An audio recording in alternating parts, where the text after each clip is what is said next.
what's going on in Ukraine. We know that there are two forces. It seems that they have some sort of differences in Ukraine. One of them wants to remove Zelensky from power, and it seems that the United States doesn't want Zelensky in Ukraine. On the other hand, Europeans don't agree with the United States. What's going on in Ukraine as we talk? Well, as you understand, you introduced me as a Moscow correspondent, and so I view everything from a Moscow chair. Second, the what's underway in Kiev is very difficult for outsiders to understand, and is exaggerated by the Ukrainians themselves, who have suffered, continue to suffer from an exaggerated sense of self-importance.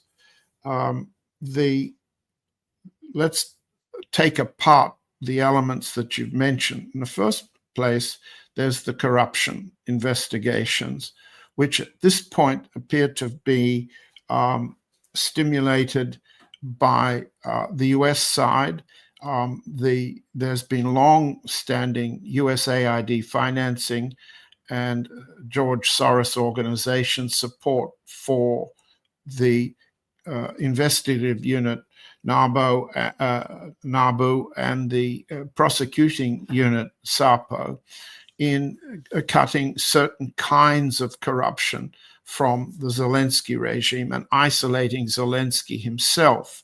At the moment, this is focused on Timur Mindic, but if you look very carefully at the Mindic allegations, Mindic himself and his associate Alexander Zuckerman were tipped off and escaped from Ukraine by road to Poland and then to Israel.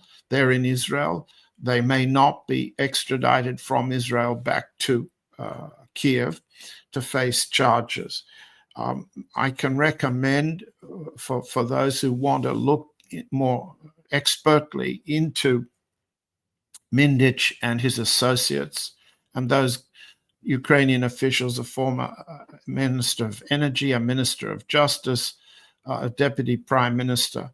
I can give you their names, but you'll find their names in a very interesting website called Events in Ukraine that's currently on Substack and published by a person whose writing name is Peter Korotayev. That's a Russian name, Korotaev, which may or may not be his real name, and he may not be the only individual producing this. This is well-informed analysis of the Mindic allegations. It helps, and I have said it before, to be from Dnipropetrovsk, to be Jewish, and to understand how to steal very large sums of money. Those are the preconditions for understanding the Mindic allegations, and Korotayev has done a very good job of exposing them and also exposing their exaggerations. But let's get to the bigger point that you asked me. None of those alleged to have been corrupt, first point, and none of those sought to replace those who are corrupt want the war to end, first. Second, none of them show any readiness any more than Zelensky himself or Yermak, his principal advisor and assistant, to agree to any form of terms for ending the war. So this is a corruption scheme, a media scheme being boosted by the Anglo-American press that's designed to strengthen the credibility of the non-negotiating, fighting on position in the Ukraine. It's not part and parcel of a scheme to replace Zelensky, Yermak and others in order to achieve a negotiated end to the war. It's not that at all. If anything, it's an attempt to change some of the chairs on the Titanic while denying that anything is risking the end of the war. There's no hint here of a British MI6 candidacy for General Zaluzhny, who's based in London. You have an MI6 individual on the show. He's MI6 individuals, like CIA individuals, never really leave the agency, and there's no one to say whether MI6 and the British government continue to support an alternative to Zelensky. But the key thing is, none of this represents an end of war exit ramp. John, how do you see the new agreements between Zelensky and his administration with France, and the way that Germany is talking about that the war between Russia and NATO is going to happen in the near future, in the next 3 years and to come, in 2029? What is that all about, in your opinion? I know, because to be honest, to be realistic, I don't see Europe being prepared or want to go to war with Russia. But when it comes to this sort of rhetoric, it seems to me that the main objective is the continuation of the conflict in Ukraine. Yes. What is your take on that? Pardon me for looking down at my desk and my papers, because I like to provide strong evidence for each of the things we're saying, and for those listening to be able to disagree and then go to my website, Dances with Bears, to look at the references, to read more carefully, to find those who disagree with you or me, and to come to a better understanding for themselves on the audience's part. In my view, and we've said it before, the Europeans want to continue the war. They want to fight the war with Russia, but not lose the war. They must not engage directly on the ground on this battlefield, the Ukraine battlefield, or on the Polish one, or on the Baltic one, or on the Finland border, or in the Arctic. In other words, it's a program for continuing the war against Russia, but not engaging so directly as to risk losing militarily directly. That would cost very weak European governments, politically speaking. Politically speaking, you cannot get more unpopular and weak in France than Emmanuel Macron. Second, he is ruling by decree against a hostile parliament while resisting national elections, resisting calls for no confidence and for his resignation.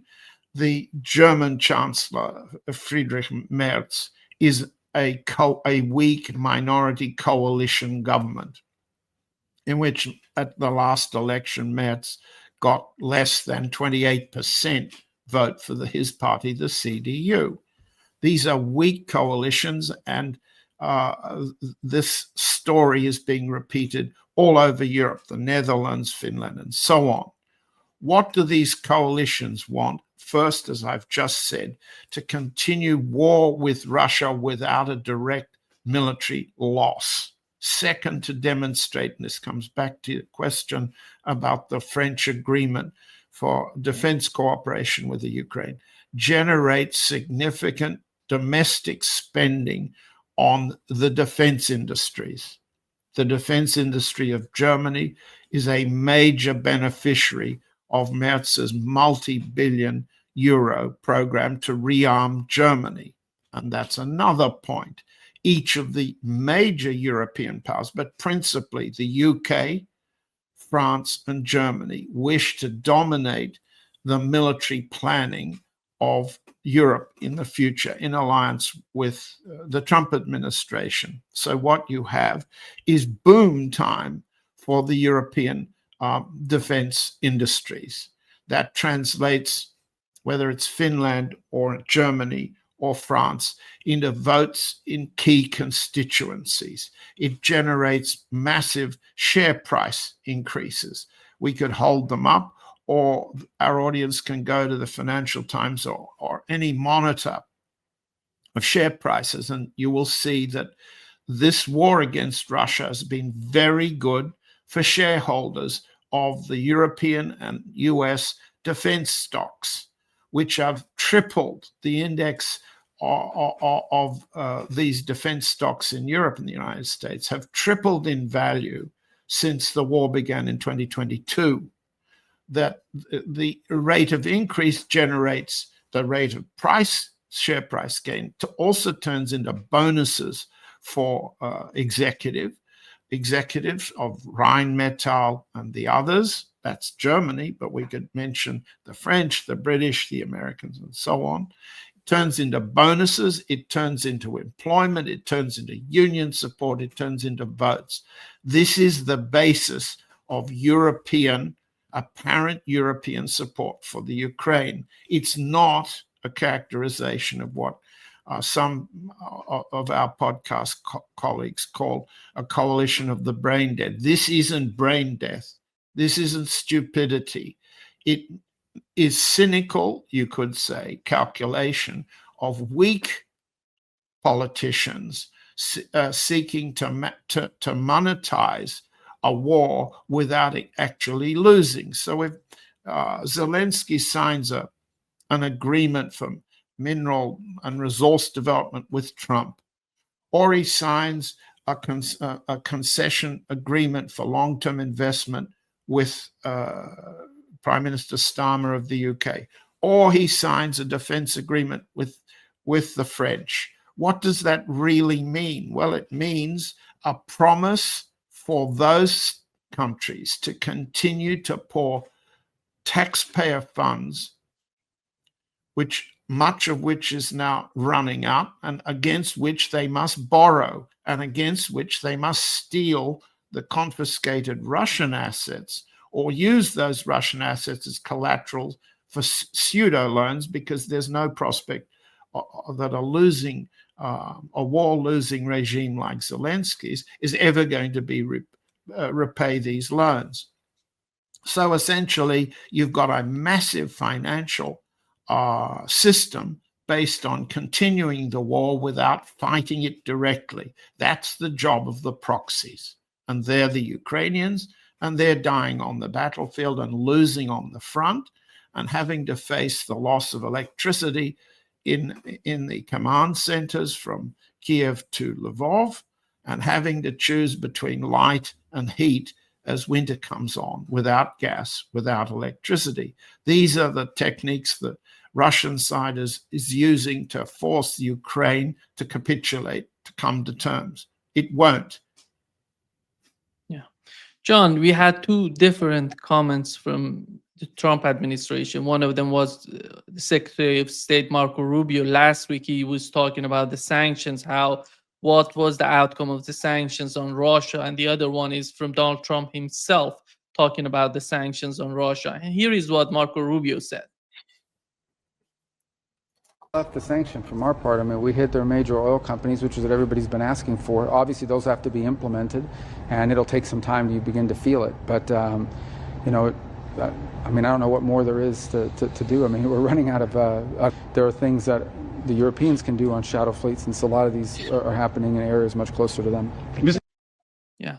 He's talking about that the sanctions are not working the way that Europeans may hope for, or establishment in the United States may hope for. But here is what Donald Trump said, John, just 2 days ago, 3 days ago.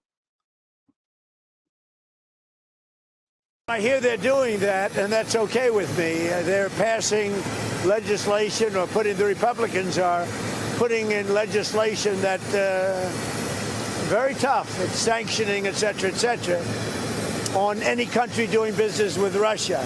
They may add Iran to that, as you know. I suggested it.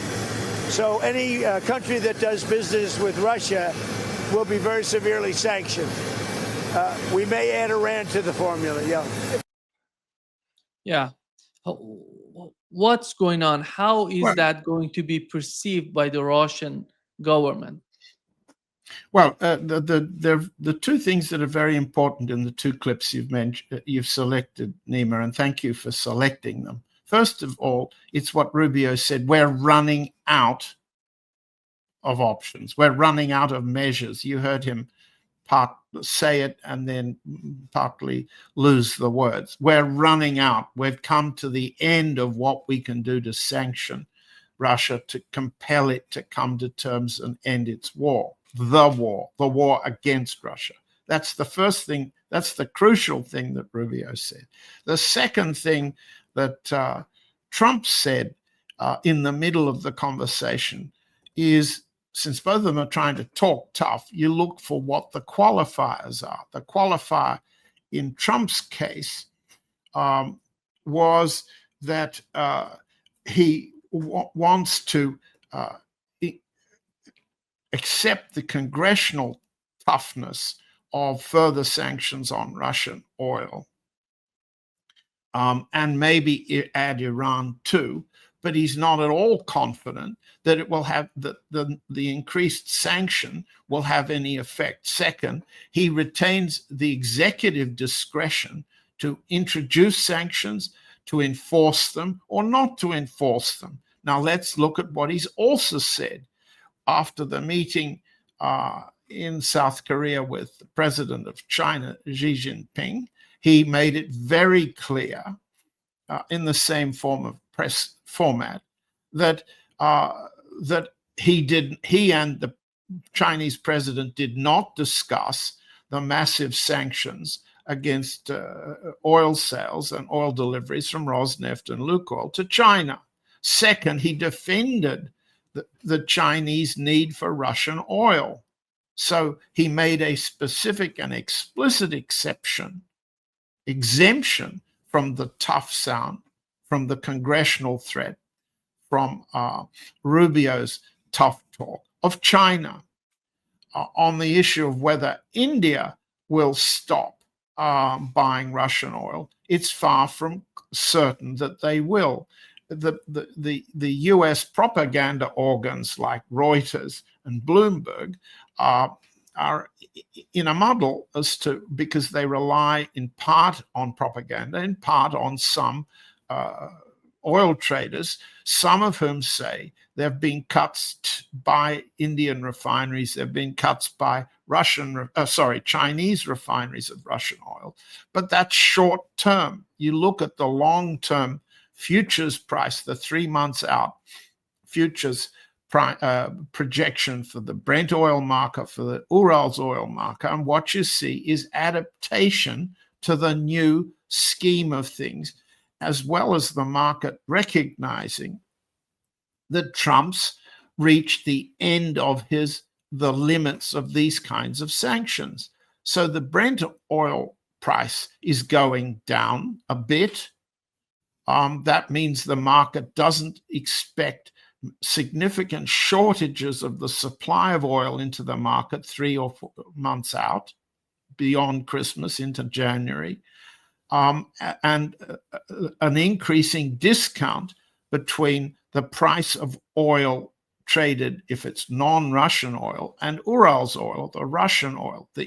Increasingly, Russia will get less for its oil, but sell it and pay a higher discount for the intermediary systems that trade the oil, trade it through the so-called shadow tanker fleet, through pipeline deliveries, and so on. So there's no, and this is important too, those sanctions applying to Rosneft, for example, have been exempted in countries like Hungary, Slovakia, and the workarounds involving the delivery of Russian crude to Turkish refineries, Greek refineries, Indian refineries, which then re-export petroleum products to Europe.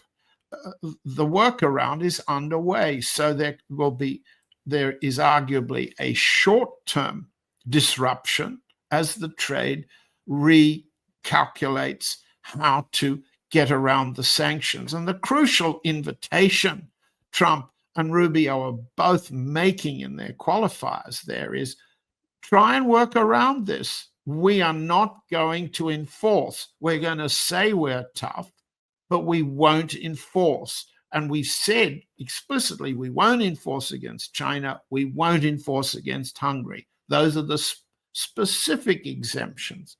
So it's talking tough, doing less.